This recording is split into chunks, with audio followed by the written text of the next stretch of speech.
Malalimang pag-alam ng mga detalye para maitama ang mga maling balita sa Siyasat. DWIZ Investigative Report.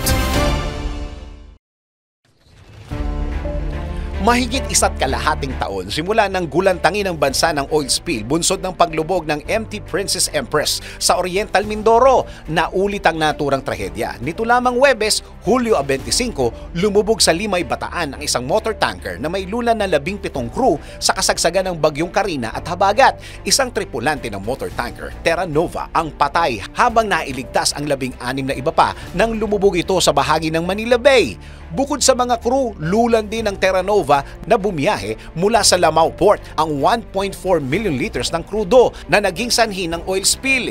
Hindi pa natatapos ang linggo ay nasundan ito ng paglubog ng isa pang tanker na MKTR Jason Bradley o Dorothy 1 na kargado naman ng 5,500 liters ng diesel at pagsadsad ng MV Mirola 1 sa Mariveles. Nilinaw naman ni Philippine Coast Guard spokesperson Rear Admiral Arman Balilo na wala ng public storm signal nang pumalaot ang Terra Nova kaya't pinayagan itong bumiyahe. Ang sabi po sa amin during that time, although under investigation ito, wala na pong public storm warning signal during that time at may clearance po sila na maglayag. Pero alam niyo naman po ang palagi naming sinasabi na pagka po wala pong public storm warning signal at lumayag na yung barko, ito ay nasa pangalaga na ng kapitan ng barko. Being the captain, siya po yung master ng barko at siya ang higit na nakakaalam. Patuloy anya ang investigasyon upang mabatid kung nagkulang ba ang otoridad o kapitan ng nasabing barko o sadyang dulot lang ito ng masamang panahon. Dapat ma-review pa rin yung protocol. Yes. Baka may namimiss tayong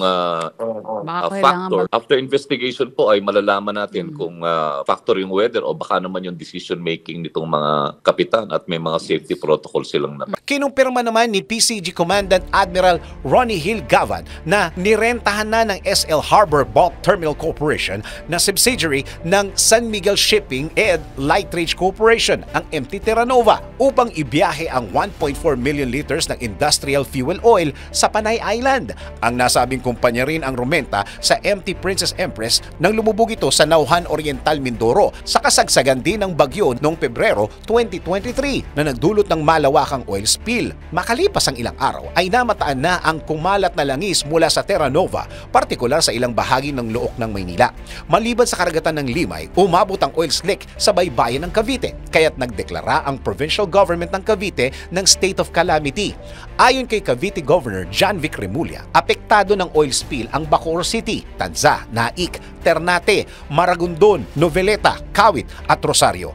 Nangangamba naman ang mga mangingisda, lalo na ang grupong pambansang lakas ng Kilusang Mamalakaya ng Pilipinas o Pamalakaya sa Cavite, Bataan, Metro Manila at Bulacan dahil posibleng maapektuhan ang kanilang kabuhayan ng fishing ban. Aminado si Pamalakaya Vice Chairman at spokesperson Ronel Arambulo na hindi pa man nakakabawi ang mga mangingisda sa epekto ng bagyong Karina, panibagong dagok na naman ang kanilang kakaharapin. Kahit yung mga huli nila ay hindi na rin mabili dahil nangangamba yung mga mamimili. Kaya ito dagdag na naman na problema ng mga mangingisda. At ngayon, yung nabanggit nyo kanina, ay maaaring umabot na naman dito sa bahagi rin ng Metro Manila. Ito, lalo itong bahagi po ng Nabotas, isa ito sa mga napakalaki ng pinsala ngayon sa nagdaang bagyo, lubog yung mga bahay, tapos yung mga tahungan din maapektuhan. May mga problema rin po sila dahil itong tahungan dito sa Nabotas particular, naapektuhan din sila ng 650 reclamation project at ngayon po ay hirap na hirap sila dyan, bagsak yung kabuhayan at ngayon nga po, ito nga po dumagdag. Bagamat ipinang-ubaya na ng Bureau of Fisheries and Aquatic Resources sa mga local government units ang pagdedeklara ng fishing ban, pinag-iingat ni BFAR spokesperson Nazario Briguera ang publiko sa pagbili ng isda na nahuhuli sa Manila Bay dahil hindi ito ligtas kainin. Ang mga isdang na sample natin ay may may amoy na parang petrolyo. So ang abiso po natin sa mga residente pagka ganun po yung mga nakukuha na isda doon, lalo na yung dumaong na mga isda ay wag po itong kakainin kasi pasip po sa pagsusuri namin may amoy po talaga na petrolyo mga nakuang isda. Every time po na may development doon po sa resulta ng analysis ay ipagbibigay alam po kaagad natin ito sa local local government unit. Gayunman, ligtas pa anyang kainin ng mga isda at iba pang uri ng lamang dagat na nabibili sa mga palengke. May dumaong na kasi parang mga oil slick na, no, na hindi naman ganun ka-massive. Tapos may mga mangilan-ngilan pong mga isda na kasama nung mga dumaong na oil slick, doon kasama nung ibang debris doon sa baybayin. So ito po yung sinasabi namin, as much as possible, wag yung iwasan yung contact doon sa mga oil slick na yon, at yung mga isdang dumaong na yon ay hindi po definitely dapat konsumuhin. Pero yung sa mga palengke po, wala po kaming abiso na wag bumili sa mga palengke kasi sa mga landing centers naman po i-check natin. Samantala, sumaklolo na ang local government unit ng Limay Bataan sa mga mangingisdang naapektuhan ng oil spill. Ayon kay Limay Mayor Nelson David, katuwang ng LGU sa pagtulong ang provincial government at DSWD. Umaasa si Mayor David na maresolba na sa lalong madaling panahon ang problemang dulot ng oil spill upang maibalik sa dati ang normal na pamumuhay ng mga naapektuang residente. Sana yun, binibigyan namin ng ayuda ang ating mga isda at pwede may manggaling din sa probinsya, sa ating buting gobernador at sa DSWD. Ayan siya yung Sekretary Gatchalian. So siguro may ayuda rin naman darating sa kanila na may pagkakalob ang national na pamahalaan at ang aming local na pamahalaan. Sana nga makontain ulit para hindi makapag-buhay ng aming mga isda. Pero bakit nga ba naulit ang bangungot na idinulot ng oil spill sa Oriental Mindoro? Para sa environmental group na Oceana Philippines, aminado ang Vice President nitong si Attorney Gloria Ramos na nakakadismaya na ang panibagong oil spill sa pagkakataong ito ay namimirwisyo sa Manila Bay. Walaan niyang kadala-dala ang mga kinauukulang ahensya sa iniwang delubyo sa paglubog ng MT Princess Empress. Para bang hindi tayo natuto sa mga matinding oil spill na nangyari, matindi ang impacts sa ating mamamayan, sa kabuhayan ng marami, at of course sa ating marine resources, fisheries, and marine habitats such as mangroves, corals. It is a bit frustrating because alam natin na may mga batas tayo at may mga proseso. May typhoon na nga.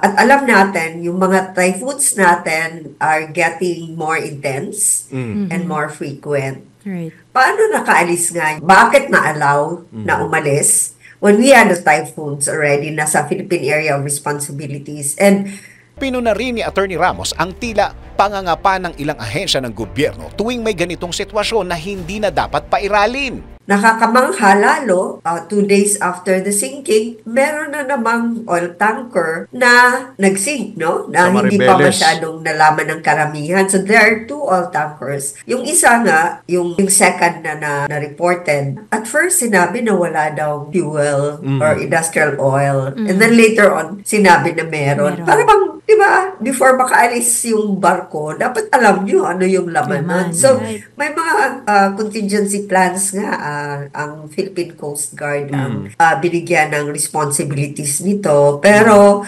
sa tingin namin parang marami pa rin sa mga ahensya na hindi alam what to do. Sa panig naman ng siyasa team, mahalagang matutunan ng leksyon sa mga kapalpakan, lalo na sa pinsalang idinudulot ng oil spill. Hindi lamang sa karagatan, kundi sa mga mamamayan at ekonomiya. Naniniwala ang team na dapat ilagay sa isip ng bawat isa na mga aral na dala ng oil spill sa Oriental Mindoro, na isa sa pinakamalaking environmental disaster sa bansa. Gaya ng ginawa noong padapain ng Oriental Mindoro ng oil spill, importante ring may mga mapanagot at bumuo ng task force na tututok sa mga developments at magpapatupad ng mga hakbang. Higit sa lahat, hindi rin dapat kalimutan ang pagsaklolo sa mga apektadong komunidad at paglilinis sa kapaligirang tila nilapastangan ng kapabayaan ng tao.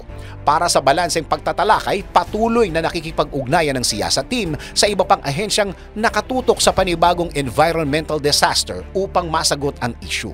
Sa ngalan ng siyasa team, ako si Dennis Antenor Jr., nagbabalita ng tama, naglilingkod ng tama. Ikalat ang tama, ikalat ang totoo. Follow these reports on our DWIZ digital channels, DWIZ News website, Facebook, YouTube, and DWIZ X account. Ang tama ang dapat ikalat sa Siyasat DWIZ Investigative Report.